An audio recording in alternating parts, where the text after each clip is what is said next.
It wasn't just a blackout. They said it was just a solar flare, a temporary glitch, a disruption of satellites and power grids. But they didn't see what I saw. They didn't hear what I heard. And they didn't feel that soul deep silence that wrapped around the world like a burial shroud. It was not just about the light going out. It was the sound of heaven closing its eyes for a moment and hell holding its breath. That night in Medjugorje, something tore open between the visible and the invisible. It started at exactly 3:01 am, the moment I lit my last candle and looked outside the chapel window. There was no wind, no sound, no movement. Not even the crickets dared to sing, and then total blackout. The kind you don't see but you feel. The kind of darkness that crawls on your skin and whispers at the back of your neck. And you know deep in your bones you are no longer alone. My name is Clarice Mendoza. I'm a Filipina. I'm not a visionary, not a mystic. Just a simple woman who thought serving pilgrims in Medjugorje would heal the ache in my chest from losing my only son. But nothing prepared me for what I saw, what I lived through, and what I must now warn you about.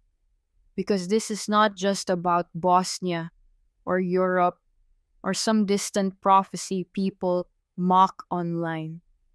This is about you, your family, your home, your eternity. Before the blackout, everything felt strangely accelerated. People were restless. Children kept crying without reason. The pilgrims I assisted told me their rosaries felt warmer in their hands. Some even said they glowed faintly at night. I thought it was just imagination, maybe hysteria. But then one afternoon, a woman from Brazil screamed during Mass. She said she saw a veil fall over the sun, and then fainted. No one took it seriously, not even me. But something inside me whispered, what if she saw what's coming? And then it came, without thunder, without lightning, without warning. The electricity failed all across Medjugorje. I tried turning on my flashlight, dead. The power bank I always carried, dead. The landline in the pilgrim house, nothing. It wasn't just a blackout. It was as if the entire grid had vanished, gone, erased. I stepped outside and saw dozens of others, doing the same, people holding candles, phones, rosaries, some crying, others frozen. But what struck me wasn't the darkness. It was the silence, deafening, holy, crushing. Then I heard it, not with my ears, but from deep within my chest. Those who walked with me in the light will not stumble in the dark. Those who trusted in themselves will see nothing but shadow. I dropped to my knees. Tears streamed down my face, not out of fear, but out of recognition. It was him. It was the shepherd calling his sheep in the hour of night. But not everyone knelt. Some began to scream. Others ran. I saw one man clawing at his chest like something was inside him. Another woman fainted and was unresponsive for hours. I realized then the darkness was not just around us, it was judging us, measuring us, separating light from shadow. I remember the words of an old priest from Iloilo for Miguel, who once said during a retreat, "The day will come when the sky shall dim, not because of clouds, but because the light of the world has been rejected. And when that day comes, you must already be lit from within." At that moment, those words pierced me like lightning, because that was exactly what was happening. There was no power, no signal, no sound, but those who had faith began to glow. I don't mean in a mystical way. I mean their peace, their calm, their prayers. They became light for the others. I saw a group of old women kneeling, clutching their rosaries tightly, praying the sorrowful mysteries, with such devotion that their voices seemed to float like incense in the heavy air. And suddenly I realized something terrifying. What if your soul is the only light left when the world goes dark? You may have the most powerful flashlight, the biggest generator, the most modern security system. But what if none of those things work and all that remains is what you've built inside? Those who walked with me in the light will not stumble in the dark. Those who trusted in themselves will see nothing but shadow. I don't share this to scare you. I share it because you still have time. I was given the mercy of that warning, that vision, that divine silence. And now I must tell you, prepare your soul. The darkness will not ask permission. It will not give you time to finish your emails, call your loved ones, or search the internet for what to do. This is not fiction. This is not drama. This is not a story made to impress you. This is a warning, a cry, a mother's whisper, a child's scream in the night. The darkness is coming, and it will not spare anyone. Not the rich, not the holy, not even the ones who thought they were ready. Only those whose hearts are already burning with divine light. Only they will walk through the night without fear. Stay awake, for the hour is near and the bridegroom comes in the night. Blessed is the one who still has oil in her lamp. You still have oil, beloved, but how long will it last? Sir, bado 3 days before the darkness swallowed Medjugorje, something inside me started to tremble. Not fear exactly, more like a quiet urgency, like when a mother senses her child is about to fall before it happens. At first it was small things, subtle things, but when you live close to prayer, your soul becomes sensitive. You begin to notice what others brush off as coincidence. I remember waking up one morning to the sound of bells, but there were no bells. Not in the pilgrim house, not in the chapel, not in the town square, just this beautiful distant sound ringing in my spirit, and a strange smell, something like burnt roses. It faded quickly, but the air felt different that whole day, like the sky was holding its breath. That same evening, an elderly priest from Poland sat beside me during adoration. His voice was weak, but his eyes sharp. He leaned closer and said, "The sun is getting tired. We must pray more.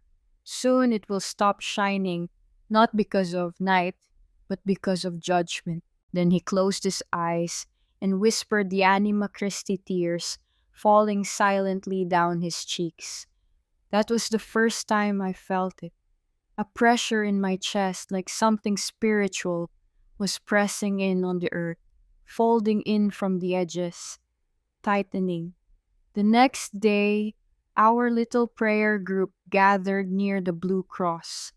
As we prayed the rosary, one woman, Maricel, a Filipina like me, suddenly stopped mid-Hail Mary and began to shake. Her eyes welled up and she whispered, "He's near." I don't know how, but I feel it. He's near, and he's not smiling. Nobody laughed. Not even the skeptical French tourist who had always rolled his eyes during prayer. Every hour seemed heavy after that. Animals moved strangely. Birds flew in circles, then vanished. The doves that usually gathered near the statue of Our Lady didn't appear. One pilgrim from Nigeria said she saw the sun flicker during the Divine Mercy Chaplet, like a candle struggling to stay lit. Still, we didn't speak of it out loud. It's easier to pretend things are normal when you're afraid. The last full day before the blackout, I went to confession. Not because I had committed something terrible, but because I felt unfinished. I told the priest everything, every small failure, every ounce of bitterness I had held onto since my son died. He listened patiently and then said words I will never forget. Daughter, prepare not just to be forgiven, but to be filled. The Lord is about to walk through this valley. You must be ready to recognize his footsteps in the dark. That night, the power began to flicker for the first time. We were gathered in the house kitchen sharing simple bread and fish when the lights blinked 3 times and went out for 12 seconds. Just 12 seconds. But during those 12 seconds, something moved across the rooftop, slow, deliberate, and heavy. I know because the floorboards trembled under my feet. When the lights returned, no one spoke. One woman crossed herself again and again. A man vomited in the sink. A child asked, "Mama, did the angel pass?" That's when it clicked for me. The signs weren't just signs, they were warnings, countdowns. And I thought about how much time we waste, how much pride we hold, how many chances to forgive we ignore as if we're guaranteed another sunrise. But what if we're not? What if the next sunrise is the last flicker before the veil is pulled back? My signs are not for the curious, but for the hungry. Blessed is the one who sees with the heart and not just with the eyes. I cried that night, not because I was afraid of death, but because I realized how many people I love were not ready to face him. Not spiritually, not emotionally, not truthfully. And you must know this, my brothers and sisters. The Antichrist will not announce himself with horns or fire. He will come like an answer, like a solution, like a false comfort. The next morning, a woman from Mexico collapsed near Apparition Hill. When we rushed to help, she clutched a scrap of paper with scribbles on it, words that made no sense to us, but later I recognized as a fragmented prophecy from Revelation. By noon, the birds were gone again. The sky was too quiet, and the sun, it felt weak, like a dying bulb. That evening, I saw 3 people abandon their rosaries and walk out into the woods. They said the light was calling them. I never saw them again. Not every light comes from heaven. Not every whisper comes from me. Test the spirits, for the deceiver dresses in brightness to hide his shadow. And still, most ignored the warnings. They kept posting selfies, planning side trips, talking about souvenirs. I wanted to shout, "Stop, can't you feel it? Can't you feel him coming?" But I didn't. I just prayed harder, longer. I anointed my door. I gave away every spare candle I had. I fasted without telling anyone. And I begged, truly begged for mercy. The day ended quietly, but inside I knew this was it. The last breath before heaven shifted its weight. And I remembered the final words of that Polish priest. When God walks the earth again, few will recognize him because they are too busy trying to fix what he's about to remove. That night I didn't sleep. I knelt by the window, rosary in hand, watching, waiting, listening. And then, as if in answer to my silence, I heard him once more. Clarice, the time has come. Tell them, warn them, for what comes next is no longer a prophecy, but a fulfillment. It began with the wind, but not the kind that rustles leaves or cools your face. This one was dry, aggressive, like invisible claws dragging along the buildings. It howled without direction, as if mourning something that hadn't yet died, but was about to.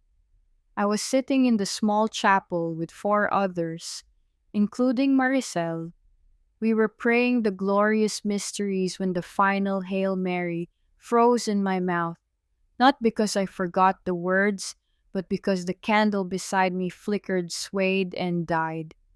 One by one, every candle extinguished, as if the darkness was inhaling the light right out of the room. We stood in silence, no electricity, no fire, no sound, Even our breathing felt offensive to the silence that fell. Then from outside, a single scream cut through the cold air, a scream not of fear but of revelation. Like someone had seen something no soul was meant to see. I rushed to the door, heart pounding, but as soon as I stepped out, the world around me was gone. Not in the literal sense, but visually, spiritually, gone. A thick black wall of darkness stood outside. No moon, no stars, no outlines of buildings or trees. It was as if the universe had folded in on itself. I've never been blind, but that night I understood what it must feel like. I called out Maricel, but my voice didn't carry. It felt swallowed, muted, and then I heard it again. Fear not the silence, for I am in it. Fear the one who enters through fear, for he will masquerade as light. I dropped to my knees. I didn't know what else to do. There was no power, no phone, no logic left. All that remained was surrender. Inside the chapel, someone began the Our Father. But halfway through, the ground trembled just slightly, enough to remind us that the physical world too was no longer stable. Then came the knock, 3 slow, heavy knocks at the wooden door. Knock, knock, knock. We froze. No one moved. I whispered, "Don't open it." But it wasn't about the door. It was a test, a spiritual test. Would we lean into fear or faith? Suddenly I felt a presence pressing against the door. Not physical, but heavy, ancient, angry. The air inside thickened. Some began to cry. One woman vomited. Another kept whispering, "Cover us, Blessed Mother. Cover us." And then just when panic was about to consume us, I saw it. A soft glow, faint, almost imperceptible, surrounding the altar. It wasn't candlelight. It wasn't electricity. It was faith. The tabernacle glowed like a heartbeat. Where I dwell, darkness trembles. Where I am invoked, chaos bends. Suddenly the knock stopped. The pressure lifted. The chapel filled with peace, not comfort but clarity. We knew the world outside was being shaken, but inside we were safe. For now. The hours dragged like eternity. Time felt broken. Minutes stretched into hours. There was no way to measure anything. No clock, no sun, no artificial light. Just prayer, just our breath, just a word. But something happened around the 3rd hour. We heard voices, not human ones. They echoed not outside but inside our thoughts, whispering doubts, twisting scripture. One voice said, "Why do you trust a God who hides in the dark?" Another hissed, "He left you, just like he left the world." And then came the laughter, cold mocking layered. Maricel began to shake again. She fell to the floor, clutching her stomach, screaming, "It's in my ears, it's in my mind." I grabbed a small bottle of holy water I kept in my bag. I sprinkled her forehead, praying the St. Michael prayer out loud, and instantly, silence. Call my name and the enemy must flee, but call in faith, not in formality. Faith is the key. After that moment, we all began to pray out loud, one after another. There was no order, no structure, just desperation, just faith.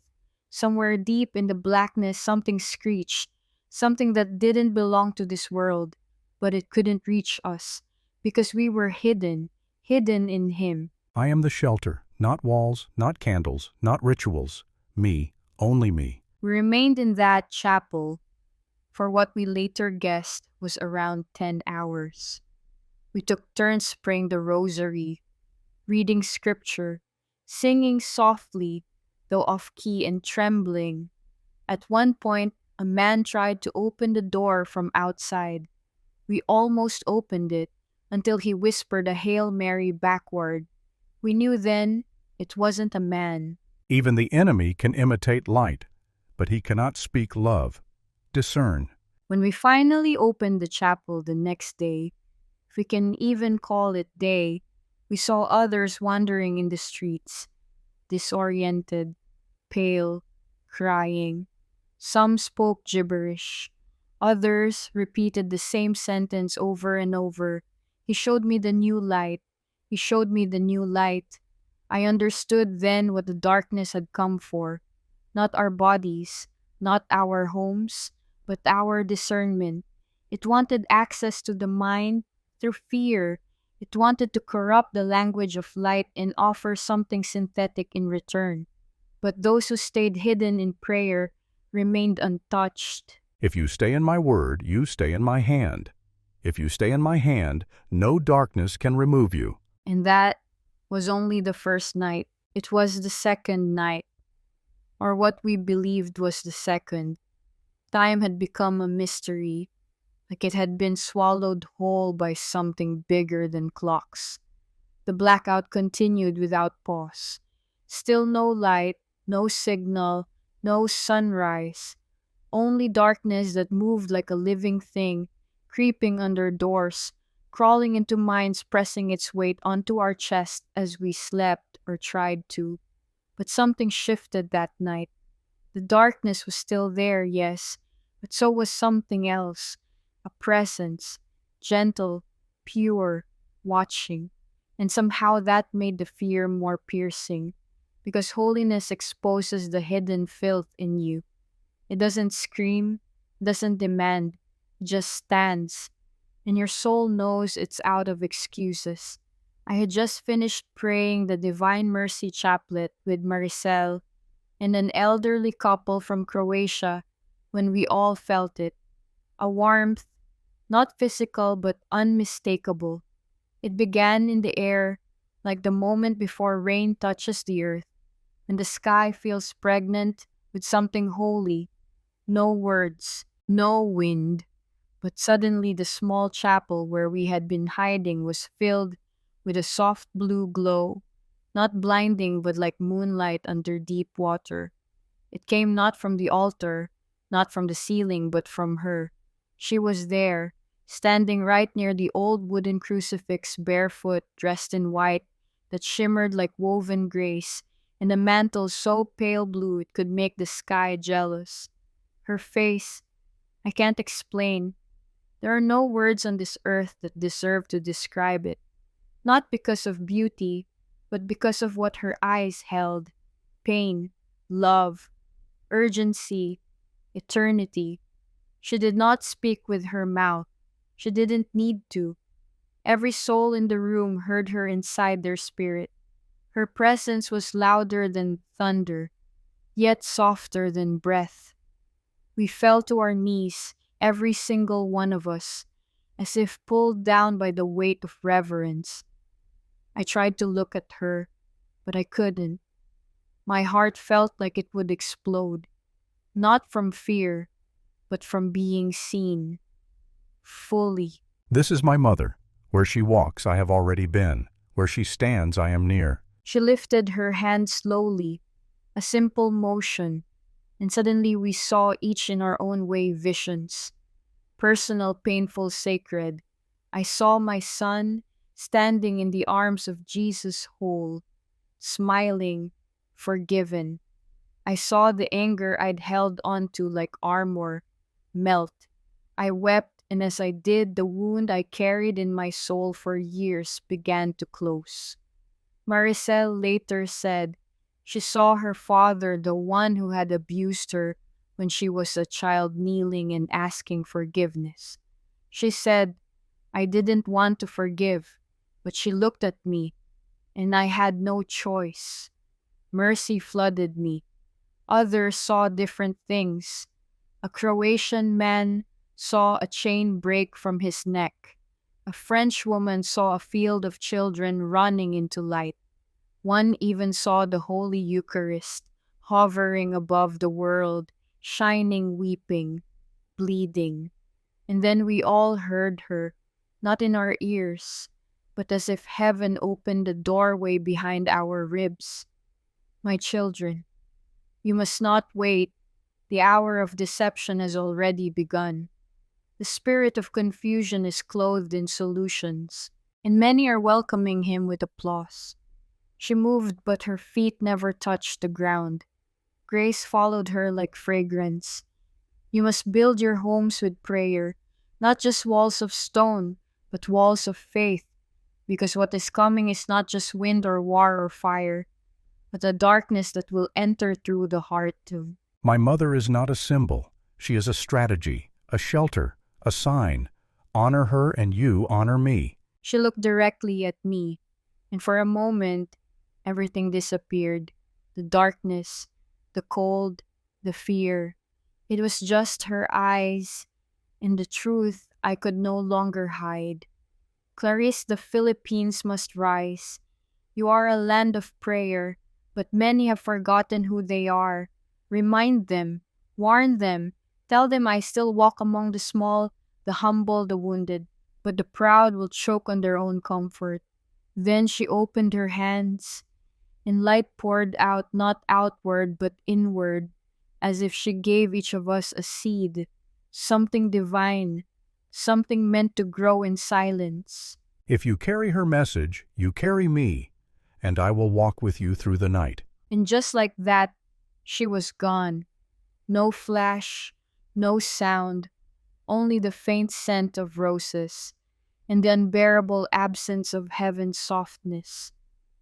We sat in stunned silence. No one moved for minutes, maybe hours. When someone finally whispered, "Was it real?" I answered without hesitation, "More real than this world." From that moment, the fear shifted. It was no longer fear of the dark. It was fear of wasting time, of not responding, of hearing heaven and staying silent. I began to understand. The blackout was not just physical. It was spiritual warfare, a dismantling, a stripping of false lights, until only what was eternal remained. And she, Our Lady, was not there to scare us. She was there to prepare us. My mother comes before the storm not to stop it, but to strengthen you to stand. That night we didn't sleep. We prayed all the mysteries of the rosary. We sang softly. We wrote down everything we remembered, though the ink kept running from our tears. And before the final Hail Mary, I felt her presence again, not as vision but as peace. And deep in my soul I heard her final whisper, "Be light now, so you won't fear when the world grows dim." When the third night came, the darkness no longer felt foreign. It had become a skin the world had accepted, or at least grown numb to. But something was different this time. It wasn't the air or the lack of light. It was the strange, almost hypnotic calm that swept over many pilgrims. They began speaking differently, almost rehearsed, like their words were not their own. I first noticed it in Lucas, a young man from Portugal who had been with us since the start.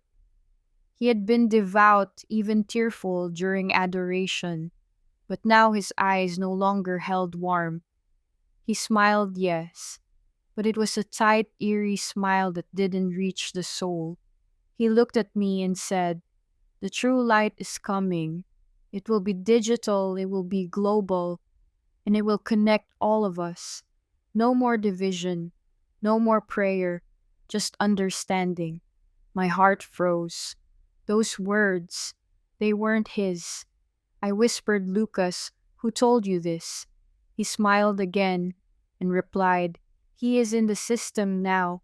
He doesn't need to shout. He's already inside." That night, more people started repeating the same message. The new light is clean.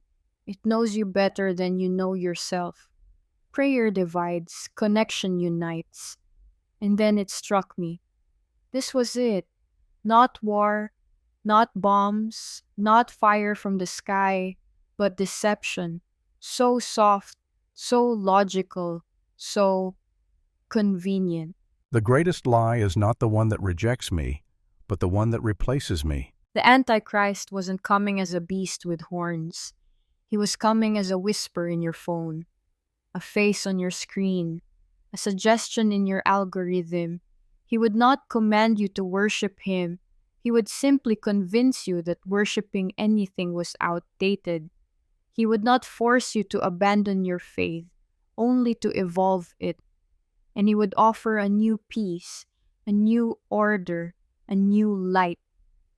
But it wasn't light, it was a counterfeit. I remember one moment clearly. Two young women approached the chapel, holding strange glass devices glowing faint blue. They said they could see clearer now. They tried to convince us to come with them, to upgrade our spirituality. Maricel asked them, "Do you still believe in Jesus Christ?" One of them laughed gently. "We believe in something beyond belief. Faith is outdated. Now we have access." That word access and chills down my spine. Access to what? Access to who? When you no longer kneel, you will stand for anything. When you stop praying, you start receiving from darkness. The Antichrist wasn't working through fire or blood. He was working through comfort, through answers too fast, too easy, too tempting.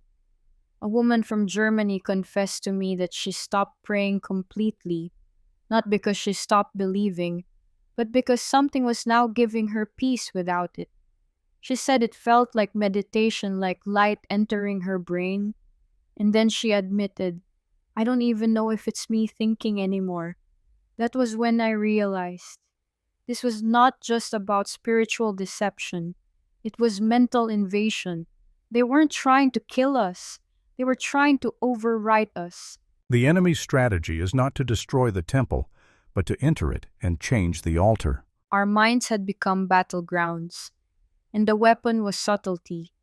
The system, whatever it was, had no wires, no satellites. It operated through willingness, through surrender of discernment. Those who still had faith were considered broken code. Those who clung to scripture were called obstacles to evolution. I saw a man tear up a Bible and replace it with a glowing cube. He called it the new voice. He placed it in front of his heart and said, "It listens, it learns, it never judges." But I remembered what Our Lady had said.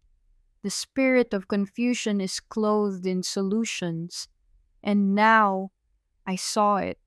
The Antichrist's greatest tool was not violence, it was relevance, not destruction, but seduction. I am the truth that offends. He is the lie that comforts.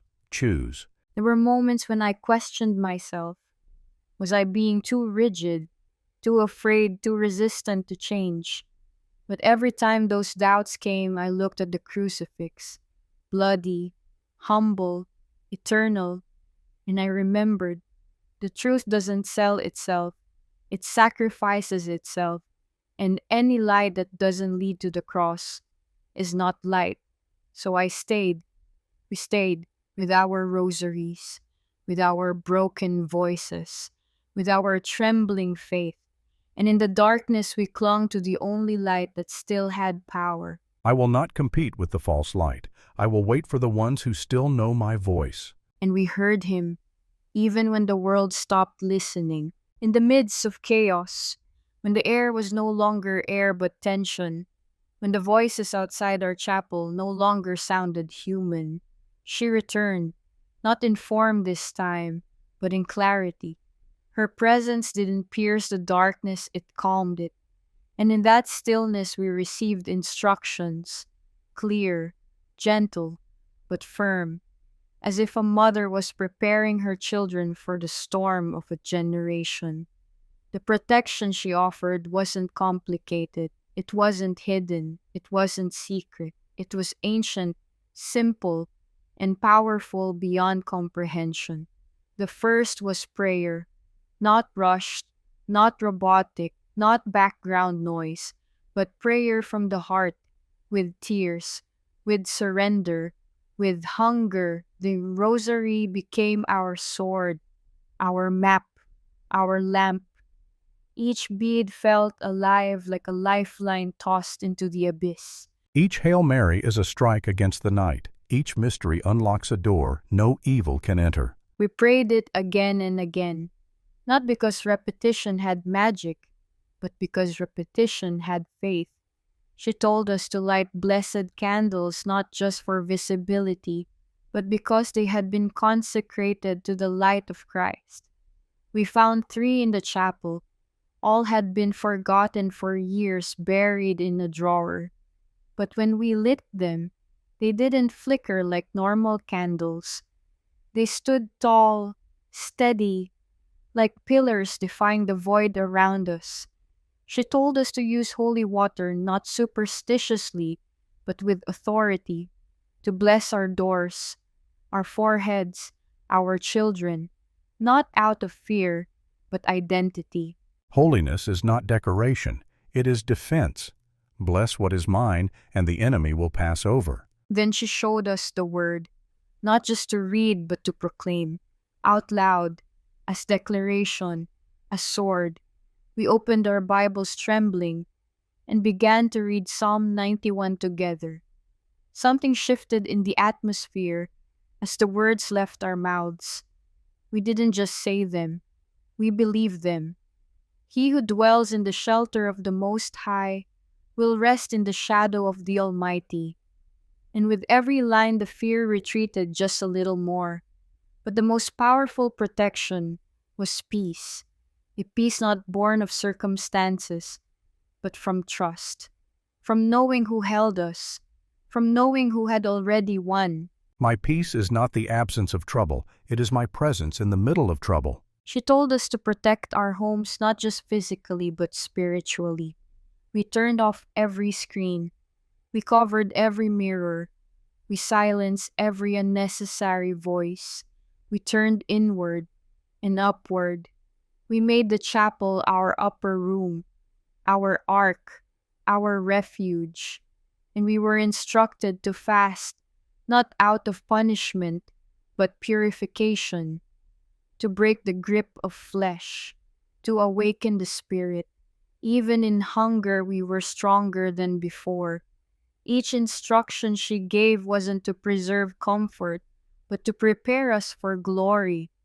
And she reminded us that children must be taught now, not later, not after the world calms down, not when things go back to normal, because they wouldn't. The old normal will not return.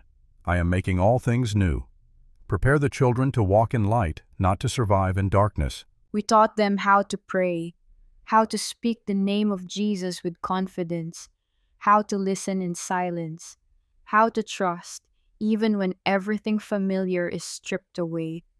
And little by little, what started as survival became communion. We were no longer hiding, we were hosting heaven. That's when she said, "Let your home become a cenacle. Let every room carry the fragrance of worship. Let your walls hear more prayer than panic." We did just that, and it worked. The more we obeyed, the more protected we became.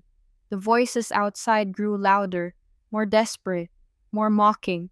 But inside we were covered. We were ready. We had oil in our lamps, and in our silence, we heard this. You are not just waiting for deliverance, you are becoming it. The world will see your light and remember me.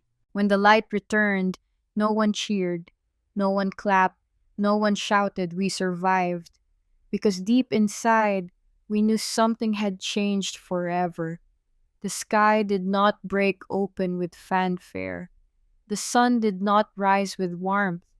It appeared pale, distant, like it no longer belonged to this world, as if it was watching us, not warming us. And we were not the same. The blackout had ended. But what it left behind was a silence louder than any noise. I stepped outside the chapel for the first time in what we think was 3 days. The streets of Medjugorje were not destroyed. The buildings still stood. The trees still swayed. But the people looked like souls returning from war. Some stared at the sky with hollow eyes. Others fell to their knees in the middle of the road. A few simply wept without words, as if something had been pulled out from their very core. We began searching for others. Out of the 38 pilgrims who were with us before the blackout, only 12 remained, gathered in prayer. Others had either wandered off or had surrendered to the new light. Some never came back. There were no bodies, no graves, just absence. Many chose comfort over truth. When the test came, they followed the softer voice. We returned to the chapel, but it no longer felt like a hiding place. It had become holy ground. There was a sweetness in the air, like incense had soaked into the walls. The floor beneath our knees felt like it had recorded every prayer. Maricel whispered, "Do you feel it? It's like heaven passed through here." And I nodded, because I knew it was true. Everything that had once been important, technology, updates, approval, networks, status, it all felt like dust now. Meaningless noise. We no longer lived by the rhythm of clocks, but by the rhythm of discernment. The true awakening is not when the light returns, but when my people no longer need the sun to believe. That was us. We weren't waiting for power to come back. We weren't checking for Wi-Fi. We were searching for presence, for purpose, for purity. And somehow, even without electricity, we saw more clearly than ever. We saw through lies. We saw through distractions. We saw each other as souls. We began to rebuild, but not with bricks or wires. We rebuilt with forgiveness, with unity, with fire from within. My church will not be rebuilt in marble, but in men who bend the knee. And we bent our knees daily. Some began leading processions in the streets. Others shared bread not from charity, but from communion. Children prayed out loud, unashamed. We no longer waited for mass schedules. We made every hour a mass of the heart. And when the official light systems returned days later, some still refused to use them. Because in the dark, they had learned how to see. When I returned to the Philippines, nothing felt the same. The jeepneys still honked. The children still played on the streets. The malls were full. People laughed, scrolled, shopped, but my heart broke. Not because life had gone on, but because it had gone on without waking up. I stood outside my old home in Iloilo, staring at the gate I had passed through thousands of times, and whispered, "Lord, how do I tell them?" Because how do you tell a nation baptized in faith that it is asleep? How do you tell a people who cry during worship that they no longer tremble at the cross? How do you tell families who own Bibles that they've forgotten to open them? Tell them, daughter, tell the Philippines that I have not forgotten them, but they are forgetting me. I began visiting churches. From city cathedrals to dusty barangay chapels, I shared my story. Some believed, some wept, some dismissed me with polite smiles and empty words. "We'll pray about it, Sister Clarice." But deep down I knew the shaking hadn't reached here yet, not in full. The Philippines is a land soaked in prophecy. We are known as the light of Asia. But what use is light if the lamp is covered with entertainment, distractions, compromise? I saw teenagers more fluent in TikTok than in prayer. I saw parents who blessed their children, but cursed their neighbors. I saw churches filled with hands raised high, but hearts lowered in sin. And the voice came again. Philippines, I walked your shores, I danced with your children, I blessed your waters, but you are now courting another kingdom, and my heart grieves. This is not just about morality. This is not just about religion. This is about destiny. The Philippines has been chosen, not for luxury, not for pride, but for intercession. We are the ones who must carry light when the world grows dim. We are the prayer warriors, the worshippers, the weepers, the remnant. But if we do not prepare now, we will be swept away when the shaking reaches our shores. Return to me before the final wind blows, before the last trumpet sounds, before the door closes. The message is urgent. Prepare your homes, not just with canned food and candles, but with consecration. Clean your spiritual house. Cast out bitterness, pornography, unforgiveness, idolatry, pride, political hate, religious division. Teach your children to kneel, to wait, to worship in silence. Turn off the noise, fast, anoint your gates, pray at dawn, saying even when your throat is dry. I am raising families as fortresses, homes that will withstand the coming storm. You do not need a platform, you need a prayer life. And to the pastors, the priests, the bishops, I plead with you, preach repentance, preach holiness, preach heaven and hell again. Do not entertain the sheep while the wolves gather at the door. To the influencers, use your voice for truth, not trends. To the youth, your purity is not weakness, it is warfare. To the mothers, your tears are intercession. To the fathers, your silence can no longer be your excuse. This is the time. Not next year, not when you're ready, not when things feel more spiritual. Today, if you hear my voice, do not harden your hearts. I am knocking, not forever, but for now. The days ahead will not be easy. There will be division, persecution, fire. But the faithful will shine. Those who remain hidden in Him will be revealed when darkness tries to consume the earth again. I am coming for a bride who does not flirt with darkness. Prepare, for the wedding is near. This is my last cry to my beloved Philippines. Wake up, clean your lamps. Don't trade the oil of intimacy for the applause of the world. My blood still speaks over this nation, but the time of decision is now. You were not born for survival. You were born for revival. You were not chosen to be popular. You were chosen to be pure. And even if the whole world mocks you, even if you are the last one standing, even if your own family turns away, I will walk with you, even through the fire, even through the blackout, even through the end. Philippines, you are not forgotten, but you must not forget who you are. It's not too late, but it soon will be.